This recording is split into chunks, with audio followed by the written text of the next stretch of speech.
So it's no doubt that African football has evolved. Now let's talk about Cape Verde. By mere looking at this group standing before the World Cup tournament, you would assume that Spain by now should be with 6 points, Cape Verde with Uruguay with 6 points, and Cape Verde must have been eliminated by now. Well, here we are.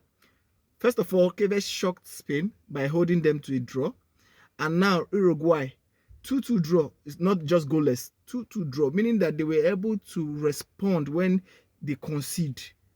They scored first. Uruguay came from behind to make it 2-1. They equalized. In fact, Helio Valera, the first touch, and he make it 2-2.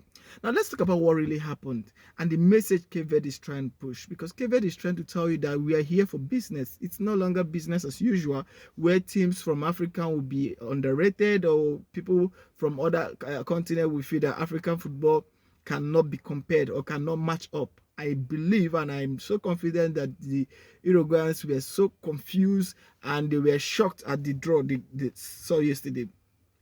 And I want to use this opportunity to applaud Cape Verdeans because of their determination. Honestly speaking, I saw the level of determination. I saw how they were marking up, trying, even the coach, so calm, did his own tactical analysis and brought in players that changed the game. It's a message. In Africa, football has evolved. In Cape Verde is here for, like, they are here for maybe the knockout stage. In fact, if possible, they can get to the semi-final. It's no crime. It's just football. You see 11 men on the pitch, and that is the message they are trying to push. And look at the goalkeeper. Definitely, I'm going to applaud the goalkeeper for his outstanding performance in this World Cup tournament, and also what he did yesterday. However, there's a mistake Cape Verde did, and which Uruguay would have exploited. Now let's talk about the last free kick that Valverde took, because the way they make that wall, it was as if all the whole player came out to form the wall. And if you look closely, go and see the highlight, there were like 4 Uruguayan players by the side. If Valverde had passed that ball, they would have scored.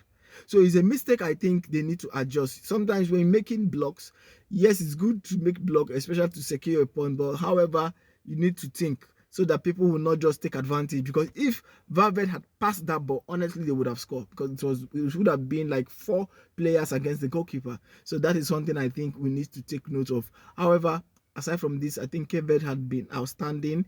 2 points. I am so certain that they are going to beat Saudi Arabia. Yes, because Saudi Arabia will be no match. If they can survive Spain, survive Uruguay, definitely for Saudi Arabia, it's going to be all out. All out. It's either they go for a win. If Saudi Arabia score, they will score. That is how I see it. So everybody should be worried about Cape Verde, honestly speaking. And advancing to the next stage means it's a one-time game. So either you win in the first half or win in the 90th minute, or you go for a penalty. That is how it works. And I see Cape Verde getting to the level of round 16. Let's talk about round 16. Then when we see the opponent, they will now analyze. Please share your thoughts on the comment section, what you think about Cape Verde national team and which level do you think they would attend. I'd like to see that. And also, if you like content like, do well to give us a like and a share. Thanks.